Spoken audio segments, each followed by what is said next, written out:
Hola, buen día, Dios les bendiga y quiero compartirles algo de parte de Dios y en realidad es como una síntesis de lo que compartí anoche, sábado, en la iglesia Maná del Cielo, en Las Piedras y fue una bendición, yo creo que para todos, pero voy a hablar para mí, fue una gran bendición y habla sobre una vida de éxito, sobre cuando nosotros sabemos de que es bueno llegar a tener éxito en nuestras vidas.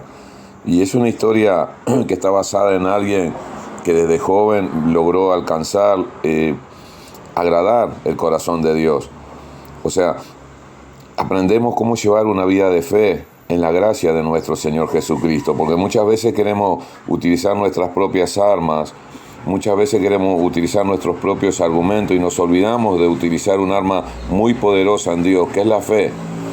Y hoy es tiempo de comenzar, y si a veces nosotros hemos dejado de hacerlo, hoy es tiempo de tomarla y ver cómo Dios no nos falla si realmente confiamos y esperamos en Él. Así que antes de comenzar a estudiar, yo quisiera que nosotros nos hagamos la pregunta de si nosotros verdaderamente queremos tener una vida de éxito, si nosotros verdaderamente queremos vivir una vida agradable a Dios. David fue alguien desde su infancia, desde su niñez, rechazado por sus padres, rechazado por sus hermanos, rechazado por su familia. Pero fue alguien que pudo decir también a través de la palabra de Dios, de que aunque mi padre y mi madre me dejaren, con todo Jehová me recogerá. Y eso marca dónde estaba depositada la confianza de David, dónde estaba depositada la estrategia para poder después lograr ganar un sinfín de batallas. Si nosotros vamos al comienzo del capítulo 16, en Primera de Samuel, dice la palabra de Dios: dijo Jehová a Samuel, ¿hasta cuándo llorarás a Saúl, habiéndolo yo desechado? Llena tu cuerno de aceite. En síntesis, Dios le estaba diciendo a Samuel: tengo una misión importante y vos sos el escogido para que vayas a ungir a alguien que su familia no apuesta por él, que su familia lo ha rechazado. Le da un consejo: no te guíes por su parecer, como lo hiciste con anterioridad con el rey Saúl, sino que ahora nos vamos a guiar por su corazón, que eso es lo que miro yo. Así que Samuel fue a esa ciudad, se presentó en la casa de David, o sea, de su papá, de Isaí, y entonces mandó llamar a toda la familia. El versículo 11, o sea, Primera de Samuel 16:11 dice: entonces dijo Samuel a Isaí, ¿son estos todos tus hijos? Y él respondió: queda aún el menor que apacienta las ovejas. Y dijo Samuel a Isaí: envía por él, porque no nos sentaremos a la mesa hasta que él venga. Entonces, ante el rechazo de la familia, esto no quiere decir que porque mi familia me rechace, me desprecie, me menosprecie, me tenga en anonimato, Dios no me va a ver. Donde estés y como estés, Dios siempre te está mirando. Más allá del rechazo de la familia, Dios le estaba diciendo a Isaí: si no viene la persona que Dios me está marcando, que los vea a todos, porque a alguien voy a ungir, no nos vamos a sentar a la mesa. Así que en el capítulo 17, versículo 28, nosotros vemos otro detalle importante. Y oyéndole hablar Eliab, su hermano mayor, con aquellos hombres, se encendió en ira contra David y dijo: ¿para qué has descendido acá? ¿Y a quién has dejado aquellas pocas ovejas en el desierto? Yo conozco tu soberbia y la malicia de tu corazón, que para ver la batalla has venido. En síntesis, David, como otros tantos siervos que nosotros vemos en la Biblia, él había sido marcado desde chico por el desprecio. Él había sido marcado desde chico por el menosprecio de su propia familia, porque vemos que su papá lo había despreciado y lo tenía en el anonimato, en el fondo, en el patio.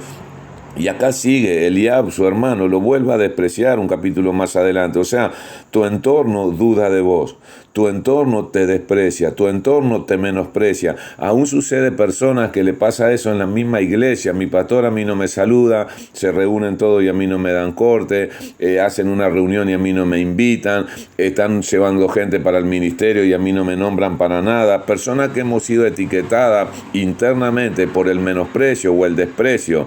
Yo ponía un ejemplo anoche y le decía a Jeremías, era el profeta llorón. O sea, él vivió llorando en todo su ministerio. Dios lo usó así. ¿Sí? Moisés era tartamudo, Dios no lo sanó, lo usó así.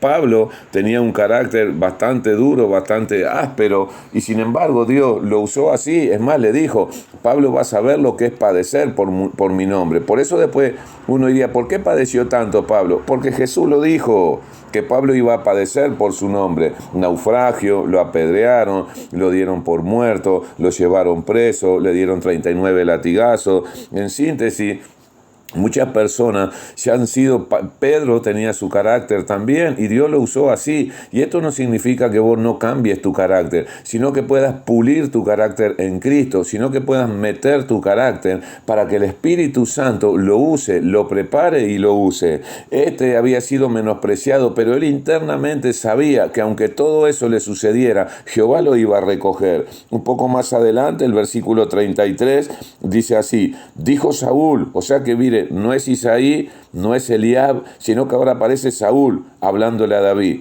Y le dice, no podrás tú ir contra aquel filisteo para pelear con él, porque tú eres muchacho y él un hombre de guerra desde su juventud. Y David respondió, acá David no se queda callado. David responde en el versículo 34 y le dice, tu siervo era pastor de ovejas de su padre, y cuando venía un león o un oso y tomaba algún cordero de la manada, salía yo tras él y lo hería y lo libraba de su boca, y si se levantaba contra mí, yo le echaba mano de la quijada y lo hería y lo mataba, fuese león, fuese oso, tu siervo lo mataba. Y este filisteo incircunciso será como uno de ellos, porque ha provocado al ejército del Dios viviente. David estaba recordando los milagros que Dios había hecho. Es necesario a veces que nos detengamos a mirar las batallas de las cuales nos ha librado el Señor, porque nos vamos a basar en esas batallas para poder pelear las guerras que vivimos en el presente. O sea, él estaba viendo que las pequeñas batallas lo habían preparado para que Dios le dé la victoria ante Goliat. A veces estamos pasando por situaciones, a veces estamos pasando por el anonimato, por el desprecio o el menosprecio, a veces estamos pasando por desierto y uno dice, ¿por qué me está pasando esto? Tal vez Dios te esté preparando para algo grande. O sea, Dios te entrena. Los jugadores de fútbol uno los ve en la cancha y queda deslumbrado con ciertos jugadores a los que nos gusta el fútbol, pero ellos en lo oculto han entrenado, ellos tienen preparadores físicos, ellos los han masajeado, ellos se han privado de cosas y todo eso los preparó para el mundial. Y todo eso los preparó para deslumbrar al mundo entero. David sabía que allá en el fondo del patio de su casa, cuando todos lo despreciaban y lo menospreciaban, Dios lo estaba teniendo en cuenta, Dios lo estaba preparando en lo secreto. Por eso que la palabra de Dios dice de que nosotros vayamos a lo secreto, porque en lo secreto está nuestro Padre. Y nuestro Padre que está en lo secreto nos va a recompensar en público. Entonces, David apenas fue ungido después de haber pasado por esas batallas que lo prepararon, que lo entrenaron para la victoria. Dios lo pone delante de Goliat y uno dice, pero ¿fue casualidad o apareció David enfrente a Goliat y él tomó la oportunidad? Y el pueblo de Dios estaba escondido, y el pueblo de Dios estaba asustado, y toda esta gente que cuestionaba y que hablaba en contra de David, y todo el entorno que dudaba de David, estaban escondidos. Pero Dios les iba a mostrar a todos ellos por qué ungió a David.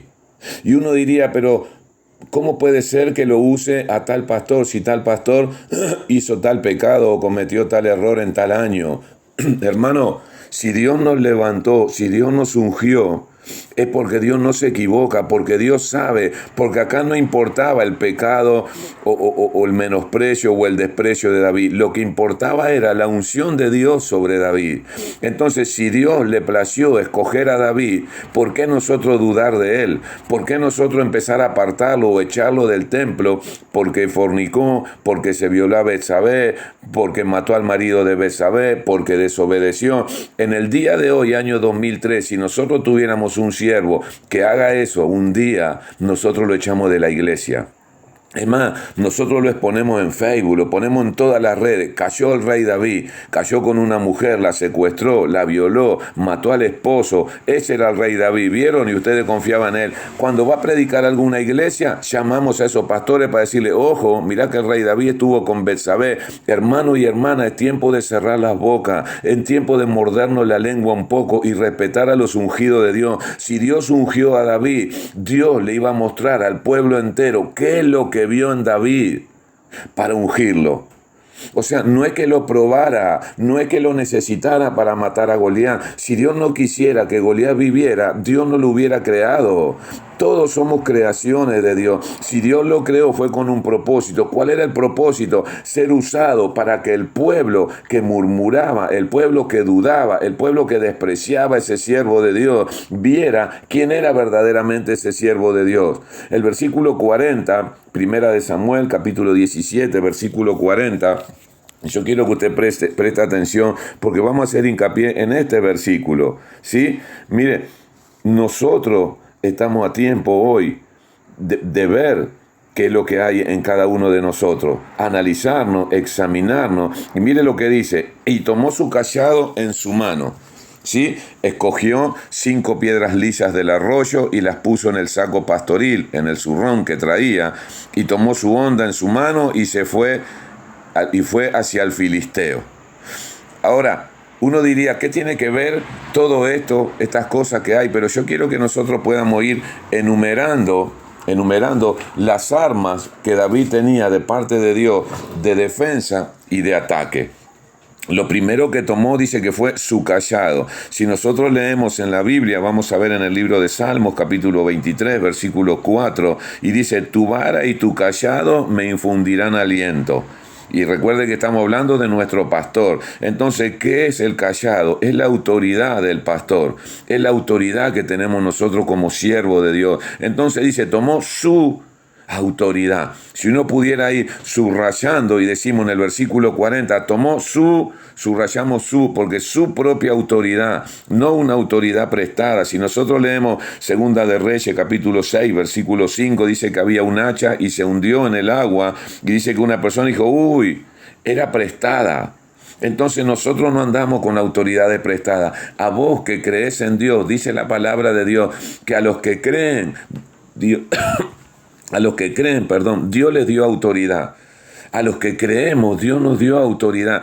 Y esa es la autoridad que tomó Él. La autoridad que le dio Dios, porque Él creía, porque Él creyó. ¿Sí se entiende? Entonces, nosotros vamos a agarrar nuestra autoridad y escoger 5 piedras lisas del arroyo. Y decir, ¿qué son las 5 piedras? 5 piedras son cualidades o virtudes. Eso representan esos 5 piedras. Entonces, cualidades y virtudes que yo voy a tener que meter dentro de un zurrón. Un zurrón es parecido a un morral que uno lleva colgadito para meter cosas, ¿sí? Entonces, yo voy a tomar mi autoridad, me voy a examinar para buscar 5 cualidades o 5 virtudes para meterlas dentro del zurrón, que el zurrón representa el carácter. Entonces, para poder ganar una batalla, para poder ganar y tener victoria en una guerra, yo necesito tener mi autoridad, que Dios ya me la dio. Tomar virtudes mías, cualidades mías y meterlas dentro de mi carácter. ¿Qué significa carácter? Rasgos y cualidades que indican mi naturaleza y me distingue ante otras personas. Ahora, este pasaje bíblico que nos invita a enumerar los implementos de defensa y ataque que David poseía, es decir, un cayado, un zurrón, 5 piedras lisas y una honda, con eso y el poder de Dios, David estaba determinado a vencer al gigante. Entonces lo primero que tomó, su cayado, su autoridad. Cayado era una de las armas defensivas y ofensivas empleada por el pastor para defender a su rebaño. El cayado representa la autoridad. Notemos la palabra, tomó su cayado. Hay peligro en estar tomando autoridades ajenas o pedir prestadas autoridades que son de otros. Luego él escoge 5 piedras lisas. Primero tenemos que saber que en la palabra se mencionan muchos casos, números. A su vez cada uno tiene un significado. Recordemos en el Antiguo Testamento, vemos enseñanza para nosotros en sombra, tipo, figura. Pero volviendo a la historia, David tomó 5 piedras. Y el número 5 significa gracia. La gracia de Dios que nos guía, la gracia de Dios que nos cubre, nos restaura y nos ayuda a vencer. Entonces decir, tomó eso en la gracia de Dios y tomó las piedras lisas, digamos, las cualidades y virtudes que yo tengo, las meto en mi carácter, pero eso yo la tengo que pasar por las aguas del río del Espíritu. ¿Por qué? Porque las piedras lisas del arroyo son aquellas que el pasar continuo de las corrientes de agua las han ido puliendo y dándole una forma, suavizándole la superficie, pero endureciendo su interior. Así es el creyente llamado por Dios a servirle. Tiene que tener en su zurrón, o sea, en su carácter, 5 piedras, cualidades, que en el río del Espíritu Santo y en el río de las pruebas son alisadas. Y nosotros vamos a analizar entonces esas 5 piedras que nosotros fuimos metiendo en el carácter. Y la primer piedra nosotros le ponemos por nombre paciencia. ¿Sí? Ahora, la primer piedra, y nosotros vamos a enumerar las 5, es la paciencia. Yo debo de tener en mi carácter paciencia. ¿Qué significa paciencia entonces? Porque todos vamos a decir, si yo tengo paciencia, si yo soy un hombre paciente. Paciencia es la capacidad de sufrir y tolerar desgracias y tolerar ofensas con fortaleza sin quejarme. Eso es paciencia, es la capacidad de sufrir y tolerar desgracias y ofensas con fortaleza sin quejarme. Entonces, para poder servir a Dios con eficacia es necesaria la paciencia. A veces queremos que las cosas funcionen como en otros lugares y no pasa nada. Quizás el Espíritu Santo está alisando tu carácter en la piedra de la paciencia. Entonces, ¿por qué no pasa nada? Porque tal vez Dios esté trabajando en tu paciencia. Entonces, la piedra número 2 es la piedra de la fe. Y no tenemos tanto que buscar. Nosotros vamos al libro de Hebreos, capítulo 11, versículo 1, y dice, fe es la certeza de lo que espero. Yo espero derrotar a Goliat, derrotar a mi gigante, derrotar a mi problema, derrotar a la imposibilidad. Y la convicción de lo que no veo. Dios está conmigo, aunque no lo vea. Los llamados por Dios no solo tienen fe, sino que transmiten fe a otros. Un ministerio de fe centrado en la palabra de Dios. Entonces tenemos la segunda piedra, que es la fe. La tercera piedra es la confianza. Ahora, ¿es lo mismo? No, no es lo mismo fe que confianza. Confianza significa esperar firme, ¿sí? Es una esperanza que yo tengo, firme, ¿sí? De que algo suceda y de que la otra persona actúe como deseo. Entonces, ¿qué es confianza? Es la esperanza firme que uno tiene de que algo suceda, de que David caiga y de que la otra persona, Dios, actúe como deseo, porque eso está puesto en él.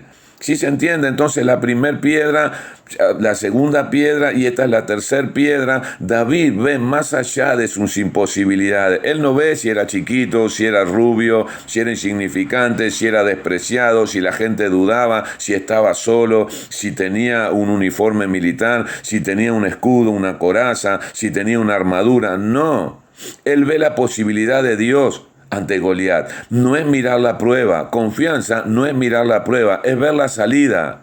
Confianza no es confesar derrota, es confesar victoria. No es contemplar el problema, es buscar soluciones. Eso es confianza. ¿Sí se entiende? Entonces tenemos la piedra número 1, la paciencia, la piedra número 2, la fe, la piedra número 3, la confianza y la piedra número 4, que es la perseverancia.